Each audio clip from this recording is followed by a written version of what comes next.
കാലത്താണ് നമ്മുടെ അച്ഛൻ നമ്മുടെ ഇടവകയിലേക്ക് ആദ്യമായി കടന്നു വരുന്നത്. അച്ചുകുട്ടൻ്റെ കാലത്ത് നമ്മുടെ ഇടവകയിലേക്ക് കടന്നു വന്ന അച്ഛൻ പുതിയ പ്രവർത്തനങ്ങൾ നമ്മുടെ ഇടവകയിൽ കാഴ്ചവെക്കുകയുണ്ടായി. അതിനപ്പുറം നമ്മുടെ പള്ളിക്ക് പുറത്തും കർശനമായ നിയന്ത്രണങ്ങൾ അച്ഛൻ ഏർപ്പെടുത്തുകയും ചെയ്തു. മാണിമരങ്ങളിലേക്ക് ചെല്ലുന്ന നമ്മുടെ അച്ഛനെ സ്നേഹമാനമായി നമ്മുടെ വേദിയിലേക്ക് സ്വാഗതം ചെയ്യുന്നു.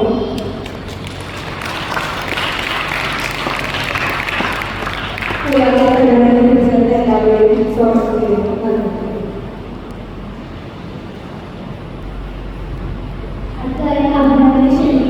അവൻ അച്ഛൻ്റെ ഒരു ഛായാചിത്രം വരച്ചിട്ടുണ്ട്. അത് അച്ഛൻ വരികയും അതിനോടൊപ്പം തന്നെ ആശംസ പറയുകയും ചെയ്യും.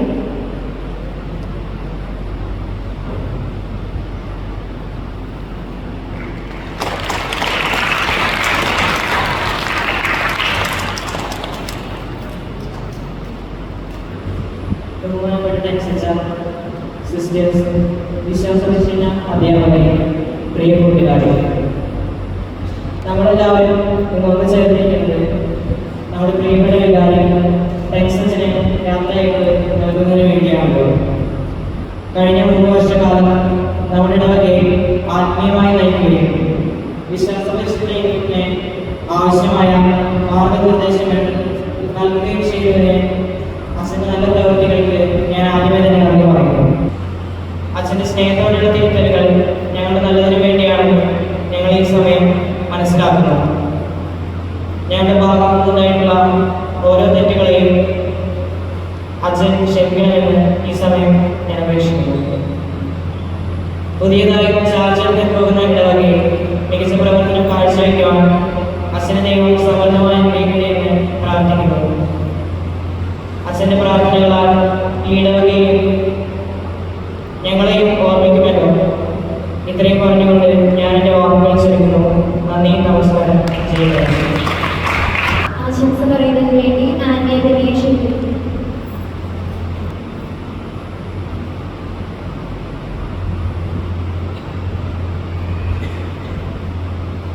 ബഹുമാനപ്പെട്ട അധ്യാപകരെ, മാതാപിതാക്കളെ, കൂട്ടുകാരെ, സ്ഥലം മാറി പോകുന്ന നമ്മുടെ വികാരി അച്ഛനെ പ്രാർത്ഥനാശംസകൾ നേരുവാനാണല്ലോ നാം ഇവിടെ കൂടിയിരിക്കുന്നത്. 2021 കോവിഡ് മഹാമാരിയുടെ കാലത്താണ് ടെൻസ് അച്ഛൻ നമ്മുടെ ഇടവകയിലേക്ക് കടന്നു വന്നത്.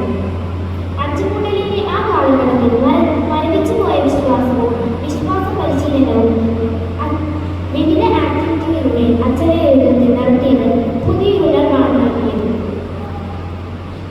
വിശ്വാസ പരിശീലനം കൂടുതൽ കാര്യക്ഷമമായി നടത്തിക്കൊണ്ടുപോകാൻ വേണ്ടി PTA മീറ്റിംഗുകളും ക്ലാസ് മീറ്റിംഗുകളും മാതാപിതാക്കന്മാർക്കുള്ള സെമിനാറുകളും നടത്തി.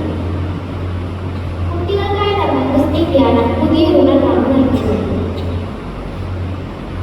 ദേവാലയത്തിനകത്തും പുറത്തും കർശനമായ അച്ചടക്കം പാലിക്കാനുള്ള അച്ഛന്റെ എല്ലാ നിർദ്ദേശങ്ങളും ഈ സന്ദർഭത്തിൽ ഞാൻ നന്ദിയോടെ ഓർക്കുന്നു. ചിൽഡ്രൻസ് മിനിസ്ട്രി, CLC തുടങ്ങിയ സംഘടനകൾ ചേർന്നുള്ള പ്രവർത്തനങ്ങളിലൂടെ ദേവാലയത്തോട് ചേർന്ന് പ്രവർത്തിക്കാനും ദേവാലയത്തോട് ചേർന്ന് വളരുവാനും വിവിധ മത്സരങ്ങളിലെ ഇടവേളയ്ക്ക് പുറത്തും കഴിവ് തെളിയിക്കാനും അച്ഛൻ്റെ നേതൃത്വത്തിലൂടെ കഴിഞ്ഞു. പുതിയ പ്രയോഗവുമായി പോകുന്ന പുതിയ ഇടവകയിലേക്ക് പോകുന്ന അച്ഛനെ ദൈവം അനുഗ്രഹിക്കട്ടെ എന്ന് ആശംസിക്കുന്നു. അടുത്തതായി ജോസഫിനെ ക്ഷണിക്കുന്നു.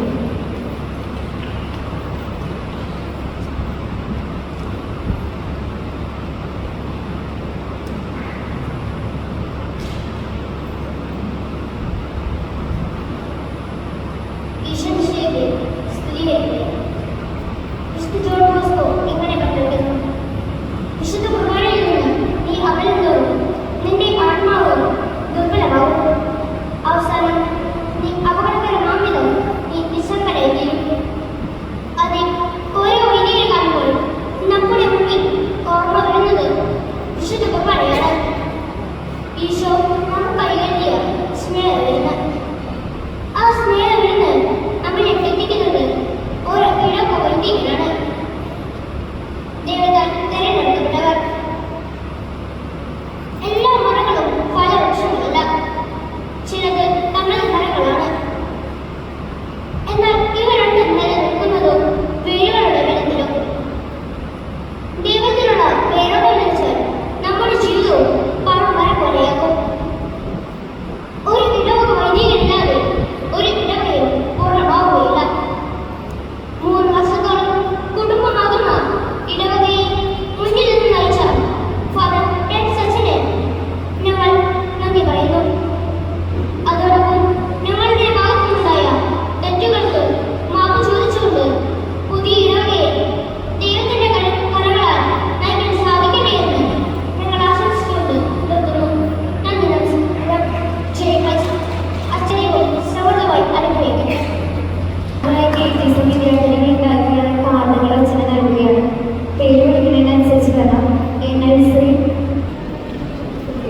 മൂന്നാം ക്ലാസ്.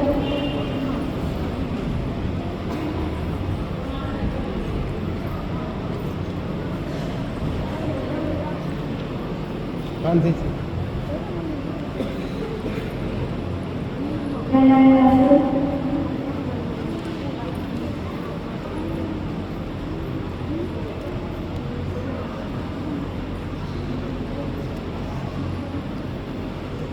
മൂന്നാം ക്ലാസ്.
വളരെയധികം സന്തോഷമുള്ള മോശക്കാലം നമ്മുടെ വഴിയിലെ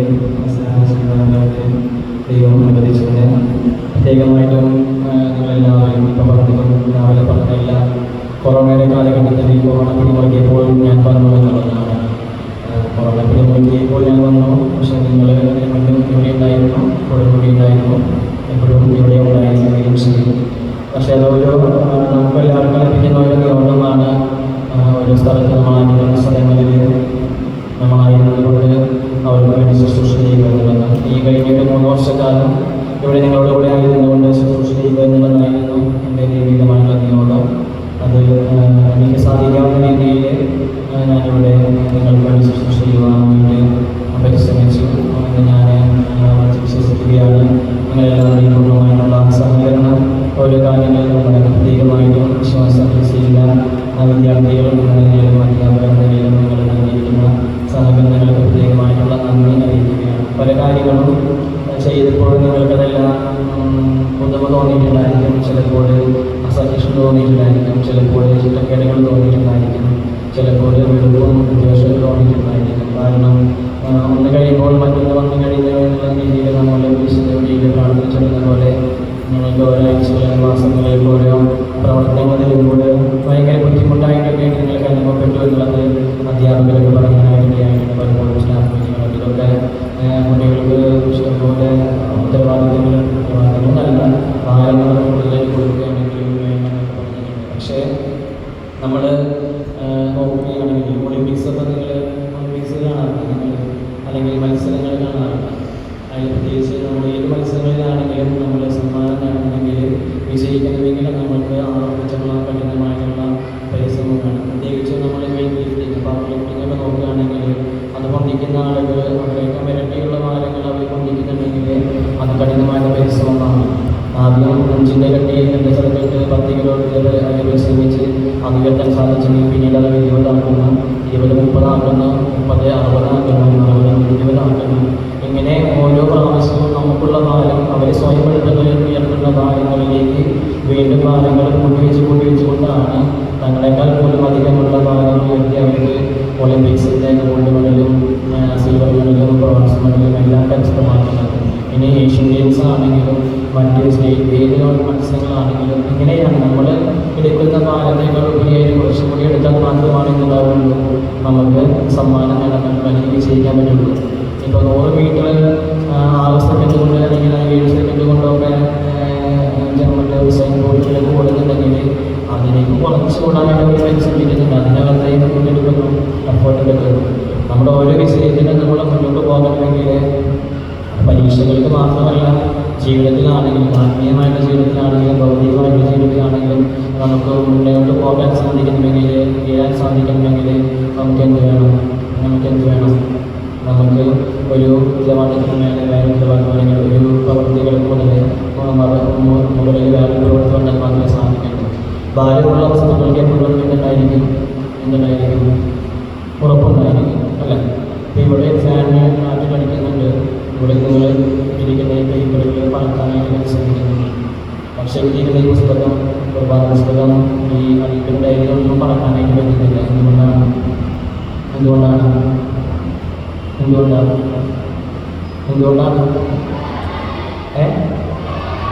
ബാക്കിയുള്ളത് കൊണ്ടല്ല. ഈ പേപ്പർ പ്രശ്നത്തിൻ്റെ കണ്ണില്ലാത്തത് കൊണ്ട് എന്ത് പോകുന്നു? അത് പറഞ്ഞു പോകുന്നു. പക്ഷേ ഈ കാറ്റിനെയും അതിജീവിക്കാൻ പറ്റുന്ന ഉറപ്പ് അല്ലെങ്കിൽ കാരണം വീട്ടിലുള്ളത് കൊണ്ട് ഈ പുസ്തകം ഉപയോഗിക്കുന്നു. ഈ മറ്റു പുസ്തകങ്ങളൊന്നും പോകുന്നില്ല. പലപ്പോഴും നമ്മൾ ഒരു അറിവും പരിചയവും അല്ലെങ്കിൽ ഒരു വിശ്വാസവും ഒന്നുമില്ലാതെ ഈ കടലാസ് പ്രശ്നങ്ങളെ പോലെ നമ്മൾ ആവുകയാണെങ്കിൽ നമ്മുടെ ജീവിതത്തിൻ്റെ പല ഘട്ടങ്ങളിലും ചെയ്തുകൊണ്ടിരിക്കും,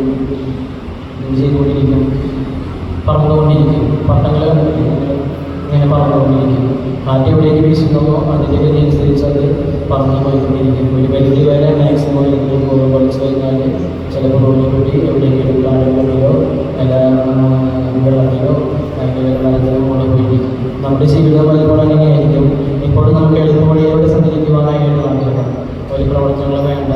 ഇപ്പോൾ കാറ്റക്സിംഗ് ഇല്ലെങ്കിലും ഇതാണ് നമുക്ക് സ്വന്തമാണ്. നേരത്തെ കിടന്നിരിക്കേണ്ട ആവശ്യമില്ല, കാറ്റക്സിംഗ് പഠിക്കേണ്ട ആവശ്യമില്ല, പരീക്ഷ ചെയ്യേണ്ട ആവശ്യമില്ല, ദൈവത്തെ കുറിച്ച് അറിയേണ്ട ആവശ്യമില്ല, പ്രസാദിക്കേണ്ട ആവശ്യമില്ല, പ്രമാണിക്കേണ്ട ആവശ്യമില്ല. പക്ഷേ ഇവിടെയെല്ലാം നമ്മൾക്ക് നൽകിയിരിക്കുന്ന ഓരോ ചെറിയ ആക്ടിവിറ്റികളാണെങ്കിലും അതിലൂടെ നമ്മൾ നിങ്ങൾക്ക് കിട്ടാനായിട്ട് ആഗ്രഹിച്ചിരുന്നത് ഈ പറഞ്ഞ സന്ദേശങ്ങളാണ്. ഇങ്ങനെ നമ്മുടെ ജീവിതത്തിൽ നമുക്ക് ഉത്തരവാദിത്വം ബോധമുള്ളവരായിരിക്കാം. ആത്മീയ ജീവിതത്തിൽ മുന്നോട്ട് പോകാനായിട്ട് നമുക്ക് പരിശ്രമിക്കാൻ എന്നുള്ള ചിന്തകളായിരുന്നു. അപ്പോൾ അത് നിങ്ങൾക്ക് എന്തെങ്കിലും ലഭിച്ചിട്ടുണ്ടെങ്കിൽ അത് നിങ്ങളുടെ ഭാവി ജീവിതത്തിൽ തന്നെ മുന്നോട്ടായിരിക്കുക. കുറേ കാര്യങ്ങൾ നിങ്ങൾ നല്ല രീതിയിൽ കുറേ കുട്ടികളൊക്കെ ഓരോ കാര്യങ്ങൾ പങ്കെടുക്കുന്ന നല്ല രീതിയിൽ. അപ്പോൾ അതിൻ്റെ ഏറ്റവും അവസാനത്തിൽ ഉദാഹരണമായിരുന്നു നമ്മൾ 25 ദിവസം ഈശ്വരത്തിന് വേണ്ടിയിട്ട് നമ്മൾ പറഞ്ഞിരുന്നു. കുർബാന പകലിൻ്റെ മാത്രമല്ല നിങ്ങളുടെ ബാക്കിയുള്ള സമർപ്പണം നിങ്ങളുടെ വ്യക്തിപരമായിട്ടുള്ള ഒരു ഒരുക്കമാണ് ഒരുക്കമായിട്ട് കൊണ്ടുവരാൻ പറഞ്ഞത്. ഒത്തിരിയേറെ ആളുകൾ കൊണ്ടിരുന്നു, 20 ദിവസം കൊണ്ടുവന്നിരുന്നു. അത് നമ്മൾ നമ്പമായിട്ട് ക്രിസ്മസിൻ്റെ ദിവസം വീശിക്കാനിരിക്കുന്ന ആ ടൈപ്പ് വെച്ചിട്ട് നമ്മളൊരു ഹൃദയത്തിൻ്റെ ഷേപ്പിലാണ് അതിനെ പിടിച്ചിരിക്കുന്നത്. നിങ്ങളതിനെ ശ്രദ്ധിച്ചതറിയില്ല, നിങ്ങളത് മനസ്സിലാക്കുന്നില്ല. ശ്രദ്ധിച്ചില്ല നിങ്ങൾ ഈശ്വരനെ കൂട്ടൽ വെച്ചിരുന്നത് പോലും നോക്കിയിരിക്കുന്നവരാണ്. അതൊരു ഹൃദയത്തിൻ്റെ ഷേപ്പായിരുന്നു. നമ്മുടെ ജീവിതത്തിൽ സമർപ്പണമായിട്ടൊരു പ്രതീകാത്മകമായിട്ടാണ് ചെയ്യുന്നതാണ്. അതുപോലും മനസ്സിലാക്കാനായിട്ട് പലപ്പോഴും നമുക്ക് പറ്റിയിട്ടില്ല. പലപ്പോഴും ഇത് തന്നെയാണ് ഓരോ പരിശീലനങ്ങൾ നമ്മൾ കടന്നു പോകുമ്പോൾ നമുക്ക് മനസ്സിലാക്കാൻ സാധിക്കാത്തത് കൊണ്ടാണ് ജീവിതത്തിൽ വിജയിക്കാൻ സാധിക്കുക. നിങ്ങളോട് ഒരു ചെറിയ നിർദ്ദേശം മാത്രമാണ്. ഉപദേശം ഒരിക്കലും നല്ലതല്ല, വർമ്മസാധനങ്ങൾ പറയണം. അപ്പോൾ അതുകൊണ്ട് നിങ്ങൾക്കും ഇഷ്ടമല്ല ഉപദേശം എന്ന് പറയുന്നത്. ആത്മീയ ജീവിതത്തിൽ കുറച്ചുകൂടെയൊക്കെ മുന്നോട്ട് പോകാനായിട്ട് നമ്മളെ മാതാപിതാക്കൾ വലിയ മാതാപിതാക്കൾ നിങ്ങൾ കേൾക്കുന്നതാണ്. നമ്മളിന്ന് വളരെയധികം ശ്രദ്ധ ചെലുത്തേണ്ട ഒരു കാലഘട്ടത്തിലൂടെയാണ് ഇന്നത്തെ കാലഘട്ടത്തിൽ എല്ലാ ക്രിസ്തീയ കുടുംബങ്ങളും കടന്നു പോകുന്നത്. ഇപ്പോൾ നമ്മൾ കാണുന്ന അല്ലെങ്കിൽ നമ്മൾ കേൾക്കുന്ന നിശ്ചയസാധ്യമായിരിക്കുന്ന എല്ലാ സന്ദേശങ്ങളും എന്ന് പറയുന്നത് നമ്മുടെ ക്രിസ്തീയതയ്ക്കും അതിൻ്റെ ധാർമ്മികതയ്ക്കും എതിരായിട്ടുള്ളതാണ്. ഒരു സിനിമയുടെ ടാഗ്ലൈനാണ് പക വീട്ടാനുള്ളതാണ്. അങ്ങനെ കണ്ടിട്ടില്ല നിങ്ങൾ? അങ്ങനെ ഏത് സിനിമയ്ക്കുണ്ടോ? പക ഏത് സിനിമയുടെ സിനിമ നിങ്ങൾക്ക് എന്നറിയാത്തവരാണ് ഇരിക്കുന്നത്. അങ്ങനെയുള്ള ഡയലോഗ് കണ്ടിട്ടില്ല? മറ്റേ സിനിമയിലില്ല?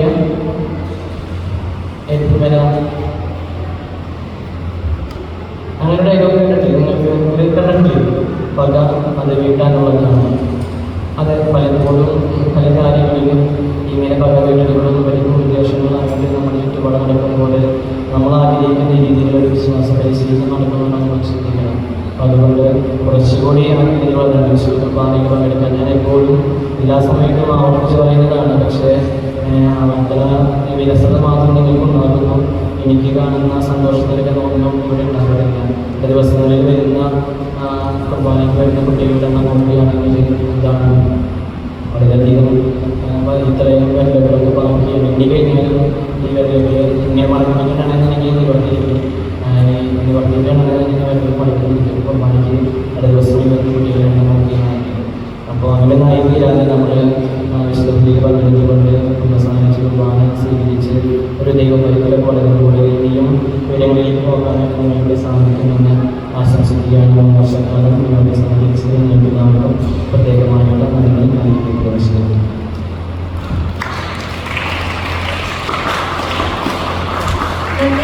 അതുപോലെ തന്നെ ഈ നല്ല പരിപാടി കണ്ടിരുന്ന എല്ലാവർക്കും നന്ദി.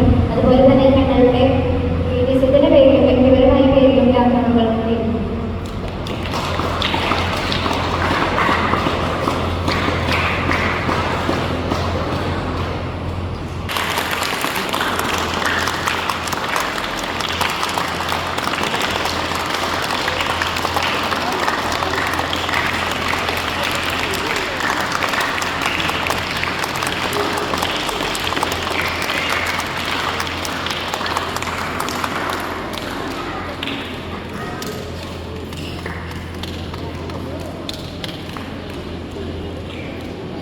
എന്തൊക്കെ